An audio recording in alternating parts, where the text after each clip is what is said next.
Pan News.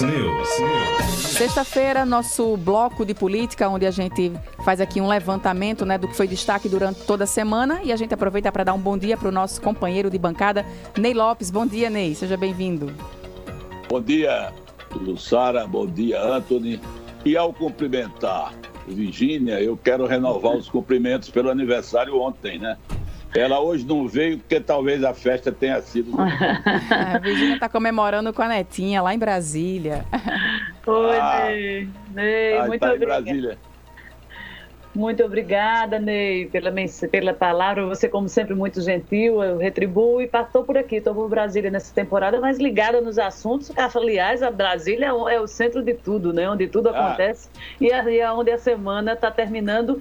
Qual a temperatura da semana se a gente comparar com a anterior, Ney? Já vou lhe desafiar.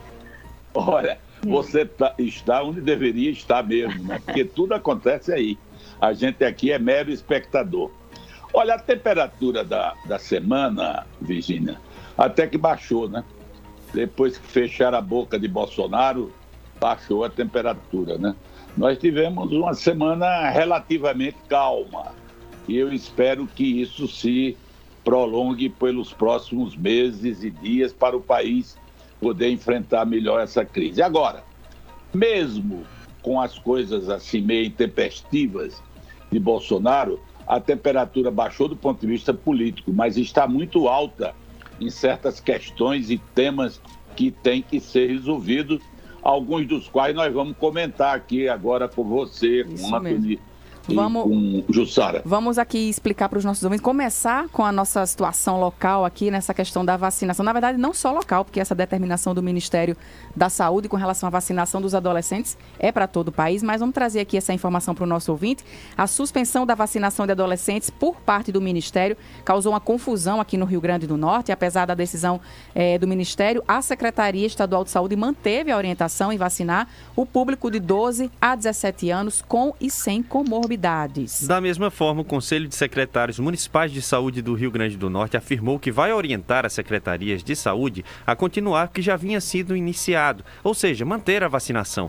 A Prefeitura de Natal, no entanto, disse que vai seguir a orientação do governo federal, inclusive Natal foi a primeira cidade do Rio Grande do Norte a interromper nessa vacinação que começaria ontem.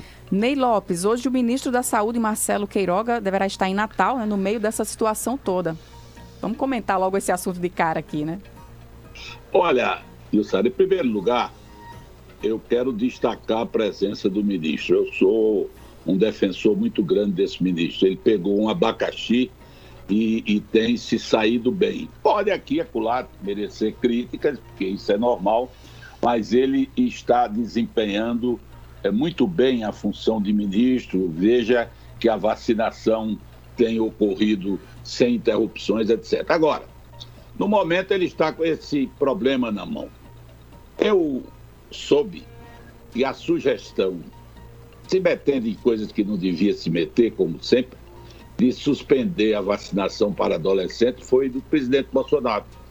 Foi ele que procurou. Aliás, o presidente disse isso na live que teve com a presença do ministro.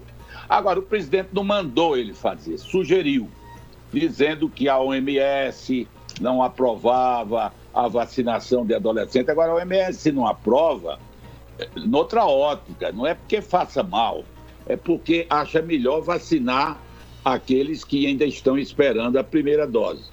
O fato é que esse assunto virou uma polêmica muito grande, virou um fla-flu. O governo federal proíbe, aí São Paulo não proíbe, porque tudo que um faz, o outro não faz. E eu lamento isso, né? E lamento, sobretudo, que a Anvisa, que é um órgão oficial, venha interferir num assunto que é do âmbito do Ministério da Saúde e dá uma ideia de divisão muito grande. Mas as coisas assim, infelizmente, estão assim no Brasil. Eu acho, eu não sou médico, mas só resta uma opção para quem tenha um adolescente em casa. É esperar um pouco para ver se a poeira baixa e essa polêmica se resolve, né? Para também não pôr... Sim. Sim, Antony. Só uma questão, que é só para pegar esse assunto ainda, Jussara, Ney e Virgínia, mas especificamente para o Ney. Ontem essa coletiva, inclusive do ministro que veio ontem, foi uma coletiva que ele falou de uma forma bem veemente em relação a essa vacinação dos adolescentes sem comorbidades. Inclusive ele criticou estados e municípios falando que a vacinação desse público aconteceu de forma intempestiva. Foi, acho que, um dos primeiros posicionamentos mais firmes, né, do ministro da Saúde. Sem dúvida que ele, nesse caso, está com a posição firme, está mantendo seu ponto de vista, até porque, Antônio, ele diz claramente na decisão que tomou essa medida por cautela. Quer dizer, ele já se cobriu, né? Ele não está dizendo que é desnecessário, ele diz por cautela. O que é cautela? É você não tomar uma decisão logo aguardando que possam surgir outras consequências. Então, eu acho que é um fato ainda em suspenso. Ele mantém o ponto de vista por cautela e nós vamos ver a evolução dos fatos. Ney, eu ainda vou entrar aí nessa conversa aí de vocês, porque eu também gosto do comportamento, da postura do ministro Queiroga. Eu acho que ele deu uma estabilidade na pandemia, quando ele assumiu a cadeira de ministro da Saúde, mas é o segundo episódio em que ele caminha com postura que ele dá encaminhamento a posturas defendidas pelo presidente da República, meramente por questões ideológicas. Você está lembrado da crise das máscaras? Né? Recentemente até surgiu um boato de que ele deixaria o ministério, que ele estaria demitido, pedindo demissão ao presidente.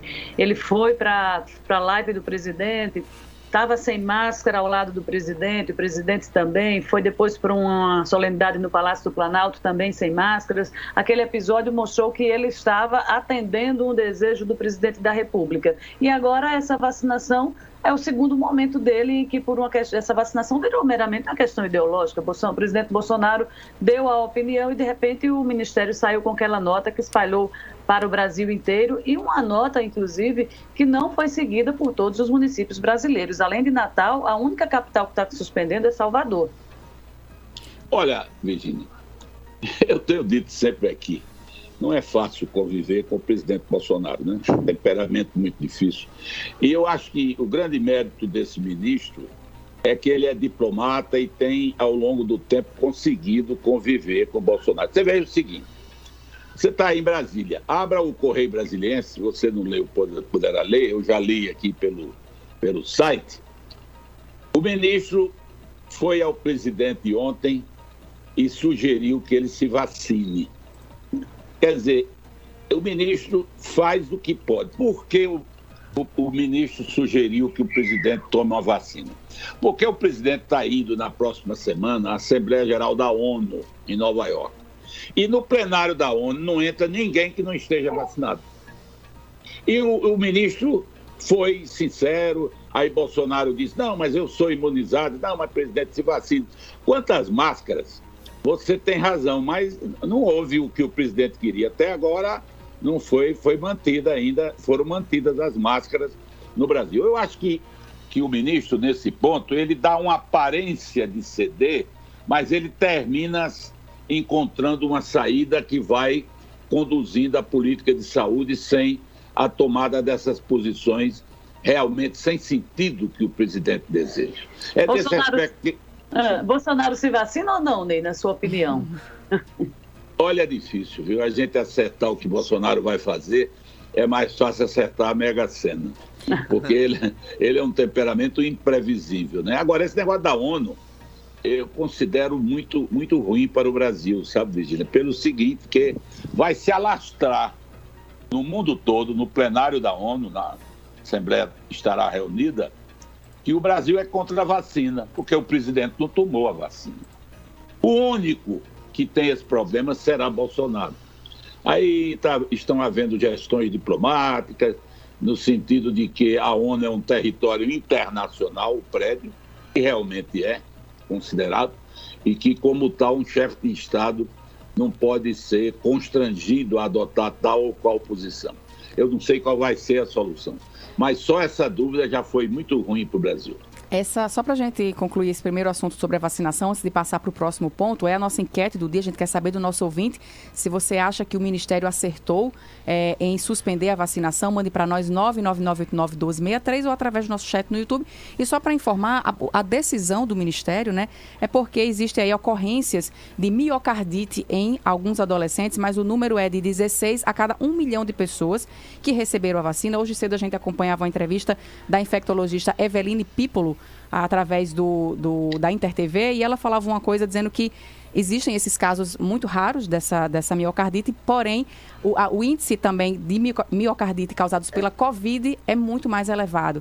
Então ela lamentava o fato, né, ela que é uma especialista, infectologista, lamentava a questão da vacinação, e a gente quer saber se você concorda com o ministro, com a infectologista. Mande para nós aqui, vamos conversar sobre esse assunto. E agora trazendo um outro assunto que está também aí na pauta política, que é uma pesquisa da Datafolha, né, que fala aí sobre a aprovação e a reprovação também do presidente Bolsonaro, que oscilou aí a reprovação, né, em torno de 51% e 53%. Ney, vamos falar um pouco aí dessa pesquisa, coloca Lula também aí nesse patamar mais elevado também de intenções de votos. De voto, né? Olha, a pesquisa divulgada como indicação, quer dizer que seja definitiva, estamos a 13 meses da eleição. Mas ela é preocupante, né? Porque ela mostra uma queda muito grande do presidente Bolsonaro. O índice foi 56% para Lula e 31% para Bolsonaro. Então, você vê, por exemplo, no Nordeste, a aceitação de Lula na pesquisa é 61%. Você vê na pesquisa 11% de rejeição de Bolsonaro no meio evangélico, que era o grande apoio dele, caiu. Então ele apresenta, o governo está num momento de crise, inegavelmente. O apoio, a aprovação de Bolsonaro no momento, segundo essa pesquisa, é de 22%. É menor do que o apoio que Lula, Dilma e Fernando Henrique tiveram em momentos de crise. É o presidente que chegou ao índice menor. Portanto, o que a gente percebe é que o governo está, quer se acredite em pesquisa ou não, mas não se pode também levantar tanta dúvida nenhuma dúvida, aliás, sobre o Datafolha, que é um instituto com respeitabilidade nacional. Agora, isso não é nada definitivo. O governo pode reverter, algumas medidas estão sendo tomadas, essa paz pública que foi plantada por Michel Temer, ele até agora está seguindo, pode abrir um diálogo melhor no país, enfim, nada é definitivo. Mas a pesquisa em si, Jussara, ela é preocupante, mostra uma queda muito grande do governo. Ney, reverter esse momento político analisado por essa última pesquisa, com foco totalmente voltado aí para a aprovação de medidas no Congresso que possibilitem o retorno de programas sociais, né? O governo está tentando fechar uma conta matemática, fazer uma contabilidade que o leve a implantar já o antigo Bolsa Família, num momento como esse, que esse valor seja acrescido ao salário das famílias. A gente viu números aí recentes que mostram o índice de pobreza do povo brasileiro. O Rio Grande do Norte está entre aqueles estados do Nordeste onde 40% da população é pobre e 17% extremamente pobre, e é preciso que esses auxílios que eles sejam viabilizados por parte do governo federal. Isso pode ajudar a reverter esses índices que hoje colocam Bolsonaro nessa situação, ele que é um pré-candidato à reeleição? Bem, que pode. Agora, o que eu acho é que tem que ser feito isso com urgência. Virgínia, não há espaço no Brasil, nem em nenhum país do mundo, nem nos Estados Unidos, para essa pregação liberal, ortodoxa, de se fixar em números, de conter despesa, de sacrificar os mais pobres. Não há espaço para isso. O espaço que existe é prioridade social. O povo está em dificuldade e uma grande maioria morrendo de fome, ou quase morrendo de fome. Então, essa medida do Bolsa Família, ela é uma imposição nacional. Quer seja com objetivo político ou não, tem que ser feita. E o Bolsonaro ontem já aumentou o IOF para viabilizar isso. Eu acho gozado o seguinte, o Reino Unido aumentou 12% de impostos para financiar justamente esse momento de crise da pandemia. Aqui no Brasil, quando há uma mínima conversa sobre isso, a Avenida Paulista se mobiliza e é contra. Eu não sou a favor de aumento de imposto. Eu não sou maluco para não achar que a carga tributária brasileira é supercarregada. Mas há coisas que podem ser feitas. Por que ser contra? Por exemplo, esse imposto sobre lucros e dividendos. O mundo todo tributa lucros e dividendos. O mundo todo, Estados Unidos, Europa, Ásia, todo.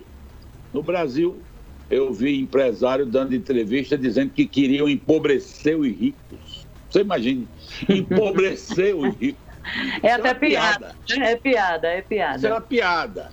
Então, é sentido social de que é preciso ter sacrifício e quem deve começar a ter sacrifício é quem tem mais. É claro, não é quem tem menos. Com a dosagem de equilíbrio, sem populismo, sem demagogia, mas o povo não aguenta essa crise econômica que termina nas costas do mais fraco. De maneira que eu acho que essas medidas sociais de Bolsonaro juntam o útil ao agradável para ele. O útil é a necessidade de fazer essas medidas. E o agradável é que pode melhorar a situação política dele, isso ninguém discute. Ô Ney, a gente está falando aqui sobre a pesquisa, né? Ainda é uma repercussão disso. A gente tem falado muito sobre a questão da terceira via, disse que isso seria um assunto recorrente aqui ainda durante o nosso jornal. Como é que fica essa terceira via a partir dessa pesquisa? Jussara, vou repetir, algumas vezes eu tenho aqui uma opinião muito pessoal sobre terceira via. Terceira via não é para definir nome agora, nem é para lançar nome agora. Terceira via tem que surgir quando o processo eleitoral for se afinando, que será de março do ano que entra em diante. Se surgir um nome de terceira via agora, ele vai se desgastar, vai entrar nesse bate-boca e vai ficar andando no mesmo lugar, pulando no mesmo lugar.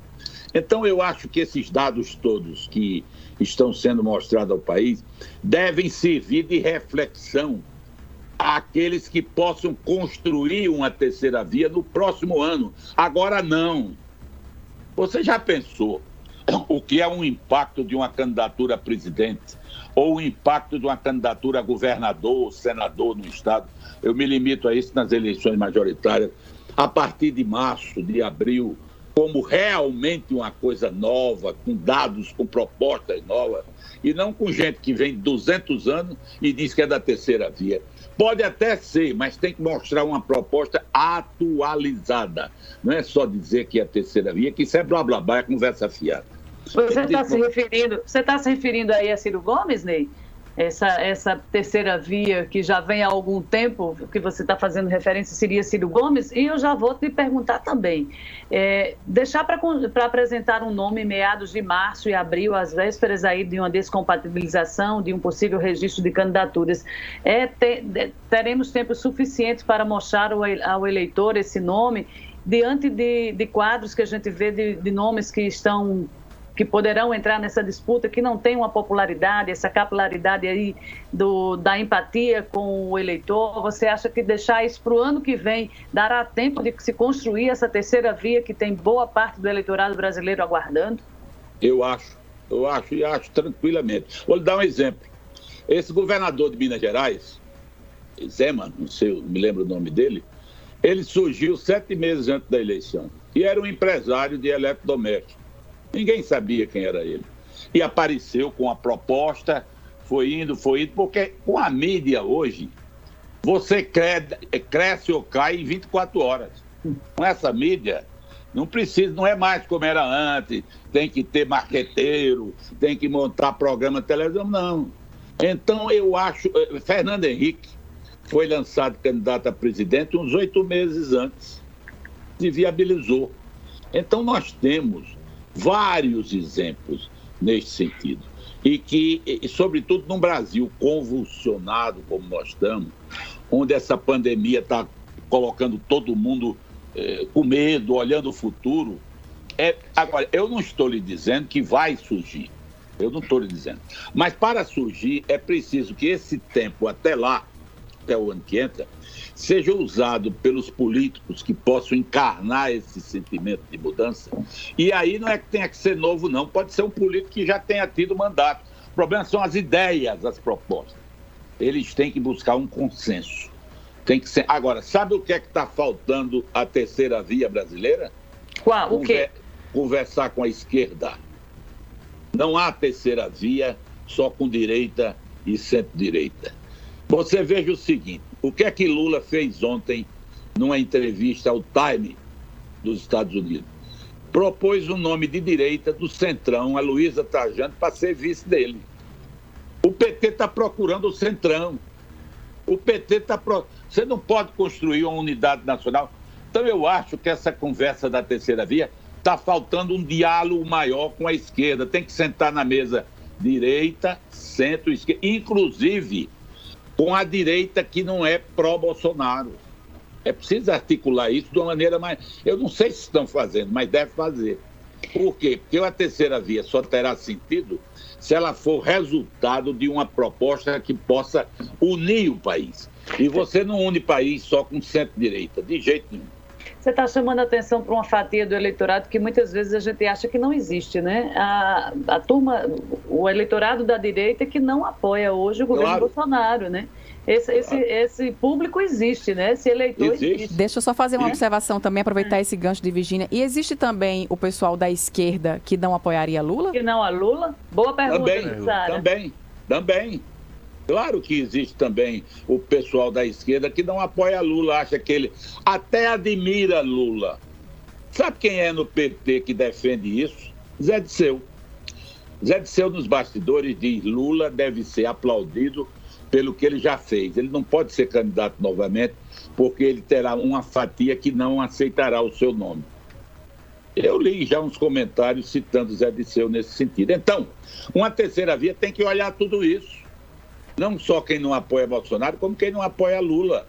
Você não pode entrar nessa linha dos fanáticos, que é da esquerda, eu viro as costas. Não. Tem que sentar com todo mundo à mesa e buscar, sabe o quê? Convergências e separar divergências. Política se faz assim, quando é possível. Ô Virgínia, Ney e Antony, né? Dentro do PSDB já estão aí tendo conversas, né? As prévias para definir o candidato à presidência deve acontecer aí 17 de outubro. João Dória e Eduardo Leite estão aí no radar. Olha, João Dória vai até reunir hoje em São Paulo militantes correligionários do Brasil todo. Mas eu acho muito difícil, João Dória. Você veja o seguinte. Sabe qual é o percentual de João Dória de votos previsíveis em pesquisa no Nordeste? 1%. Ele precisa fazer o dever de casa. Ele tem o apoio de 7% de São Paulo para presidente. Então é um nome que inviabiliza, eu acho, mas ele está tentando. O Eduardo Leite ontem tomou uma medida. Ele baixou o ICMS da gasolina lá no Rio Grande do Sul de 30% para 25%. Numa tentativa de reduzir o preço do combustível a partir do próximo ano. Está até encontrando resistência de outros governadores que acharam que ele fez isso sem ouvir os demais estados. Mas é em campanha, né? São 2 nomes em campanha, mas eu, pessoalmente, não acredito nenhum nem outro como nome para a terceira via. Não acredito. O João Dória, o governador... Só um segundinho, Antônio, para não perder aqui o raciocínio. O governador João Dória, eu acho que ele até dentro do PSDB ele pode vencer as prévias sim, porque ele tem a maior estrutura também do partido, né? A gente viu como foi que ele chegou, a passagem dele aqui por Natal.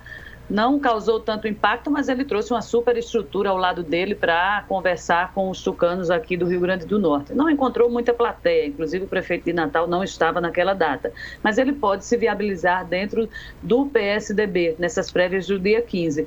Já o governador Eduardo Leite, além desse detalhe aí que Ney falou, que desagradou os colegas governadores, Ney, a gente também assistiu isso como uma medida meramente eleitoreira, porque a gente está vendo aí os governadores fechando a questão no Conselho no CONFAS de que o aumento dos combustíveis não é culpa dos estados, os estados mantêm uma tarifa, um percentual de ICMS unificado na pauta nacional, aí vem o governador e lança a mão aí,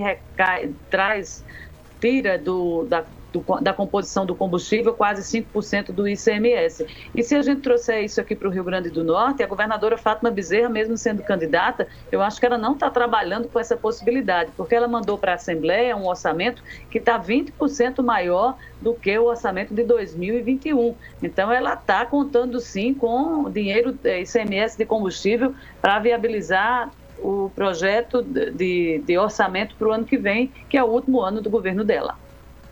Sem dúvida, Virginia. Isso é um tema muito difícil, porque envolve receita pública, uns estados podem renunciar, outros... Aliás, nenhum estado vai querer renunciar. Quem é que quer perder dinheiro, né? Agora, uma coisa também é verdadeira. É preciso enfrentar essa questão do combustível. Como? Tem que se ver aí com os técnicos. Você vê o seguinte, o presidente do Banco Central, Roberto Campos, numa sabatina essa semana no Congresso, ele criticou a Petrobras, disse que a Petrobras repassa muito rapidamente os custos internacionais para o preço do combustível. Ele, Roberto Campos, criticou. Quer dizer, há coisas aí que precisam ser sintonizadas. O importante nisso, que eu acho, é que o presidente Bolsonaro é preocupado com isso, é sensível, e eu espero que a gente encontre, porque não tem quem aguente gasolina de 7 e tantos reais, não tem, isso é impossível, leva ao colapso. É totalmente inviável, né? Ney, só para a gente bater o martelo ainda sobre esse cenário nacional, ainda pegando o que Jussara falou, que será que existem pessoas de esquerda que não votaram em Lula? A gente viu nas últimas semanas Ciro Gomes participando inclusive das manifestações, com vários candidatos mais alinhados à centro-direita, justamente naquele palanque. Recebeu algumas críticas da esquerda, principalmente de militantes do PT. É um flerte diferente de Ciro com essa galera que está insatisfeita com os dois lados? Tem como ele ter efetividade nessa proposta, Ney? Da terceira via? Sim, senhor. Olha, eu acho, e aí eu acho, é achismo, né? Eu não estou falando pela minha opinião. Ciro está jogando em duas pontas. Ele joga de um lado, tentando se aproximar dessa terceira via.